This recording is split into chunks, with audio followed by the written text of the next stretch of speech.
This video will cover inventory management and trading. Managing items you buy, mine, build, and find is a core element of the game. From improving your ship to simply building your wealth, the items you acquire in the game are a key factor in expanding your capabilities and progress in the game. To manage items you acquire, you will use the inventory console. The inventory console is divided into three main parts. The left side is devoted to options available when docked and secondary consoles. At the top of the left side are the docked options. You can enter a station, city, or carrier with the top button, which will park your ship and let you manage inventory in the safety of the structure you were docked with. It will also give you access to other options, and you can see here that entering this station gives me access to the weapon lab, shipyard, and hangar. To return to your ship, you can click on either the Launch Ship button or the X in the upper right corner of the console. Below the Enter option is the Repair Ship button. This button will repair any damage your ship currently has for a fee that will be displayed in parentheses on the button. There are repair systems in the game that will repair your ship over time, but it can be worth spending the credits to repair your ship instantly in some circumstances. Below the Repair button is the Refuel Reload CM button, which will let you select how much fuel you want to transfer. When you click on the button, the Refuel menu opens in the lower part of the console. You can enter a numerical amount of fuel units to load and then press Enter to complete the transfer. Or you can click on a predefined amount of fuel with one of the buttons here. The cost for each amount of fuel is displayed in parentheses on the buttons.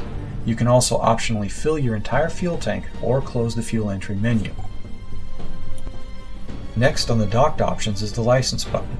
This button lets you purchase a license from a station that will provide you with a 25% discount on prices. While this can provide a significant cost savings, you want to be careful about where you buy a license, as it can reduce your profit when selling to the station. So you'll want to select where to buy licenses to optimize the trade routes you prefer for buying low and selling high. Licenses are also very expensive and are non-refundable, although they can be canceled later on to restore regular inventory prices. Below the docked options is the additional options section. The top option is the crew management console, which lets you hire specialists to enhance the capabilities of your ship. You can also accept offers to transport passengers to other locations with this console. Crew members available for hire will have a Hire button next to their listing, and passengers offering a payment for transport will have a Board button next to their listing. Once you hire a crew member, you will pay them the specified amount at each payment cycle. You'll need to monitor their pay and adjust it as needed to retain their loyalty. As your wealth and their skill level increases, they will expect to be paid more. Click on the button at the bottom here to return to the main inventory console. The next option is the News console, which provides you with information on your reputation, local market conditions, and your statistics. Local news headlines appear at the top and can provide information on recent events and market trends. In the middle are the reputation indicators. These values represent the condition of your reputation with the various local factions of the system you are in. Each system has its own Navy, Energy, Guild, Rebel, and Minor presence.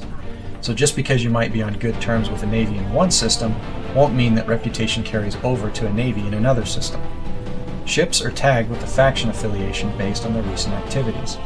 That is, who they've recently flown contracts for and who they may have interacted with the most. Most of the time, ship faction affiliations will line up with a threat level that relates to your reputation with that faction. But it's not always the case.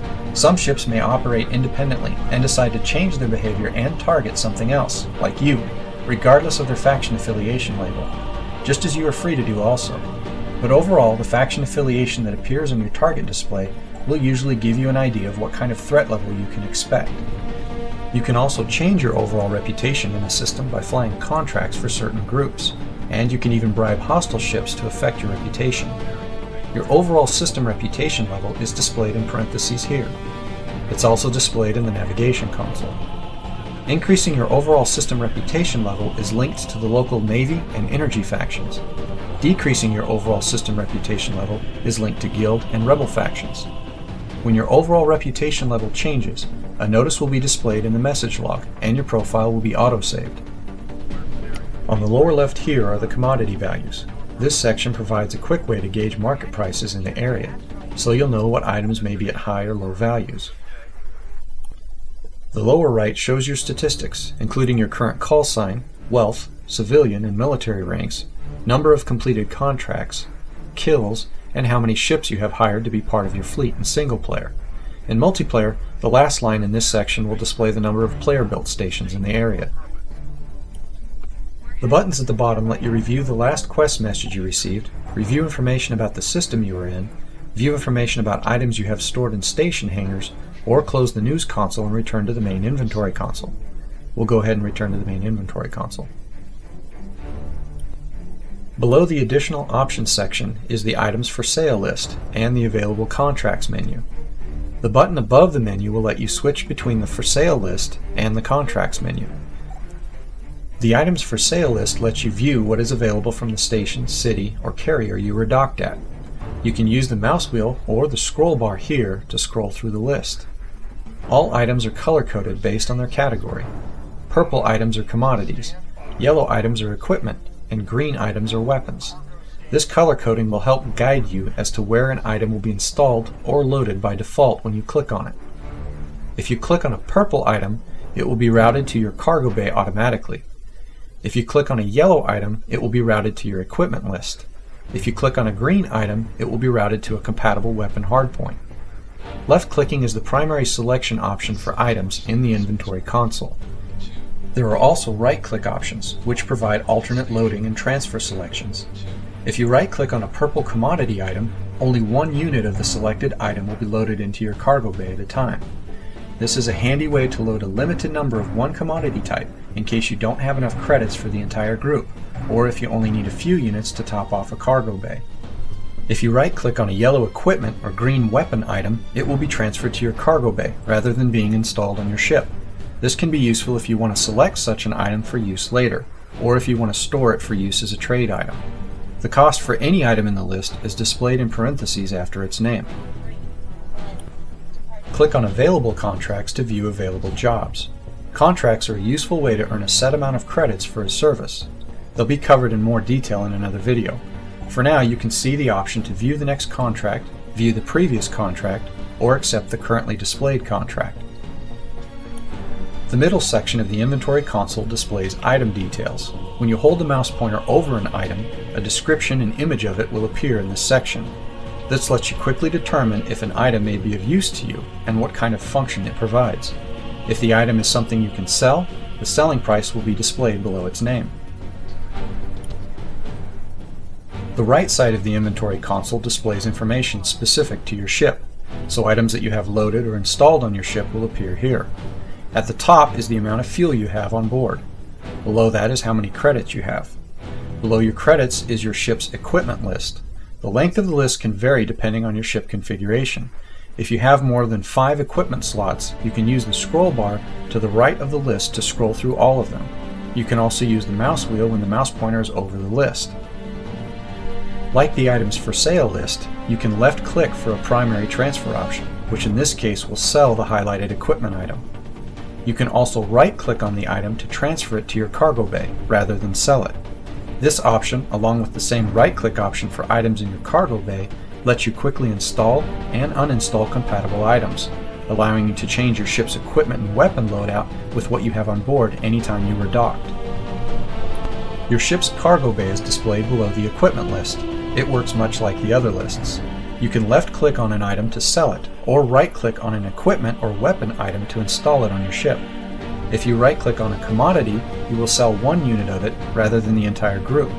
The cargo bay also lets you sort commodity items of matching types while docked. To do this, hold the Alt key and then left or right-click. Alt left-click will consolidate all of the selected commodity type with the same type in another bay, up to the limit of 25 units. Alt right-click will transfer one unit at a time. And finally, the weapon list is at the bottom. The weapon list is divided into two categories, primary weapons and secondary weapons. Primary weapons are further divided into particle and beam cannons. Secondary weapon hardpoints are generally used for missiles, although you can install a few other items that serve other purposes, such as stealth devices, fuel pods, and recharge packs. Again, left-clicking on a weapon item will sell it. Right-clicking will transfer it to your cargo bay. You can also trade directly with other ships in open space using the ship-to-ship trade console. To open the trade console, the ship you have targeted will need to be within 1000 range, then press the default F4 key or click on the trade button at the top of the HUD here. At the top of the console is the button with the amount of credits you have. To offer credits to the other ship, simply click on the button, then type in the amount of credits you want to offer, then press enter. Listed below the credits button are the items you have in your cargo bay. To offer an item, simply click on it. When you click on an item, it will be added to the items to offer list at the lower left here.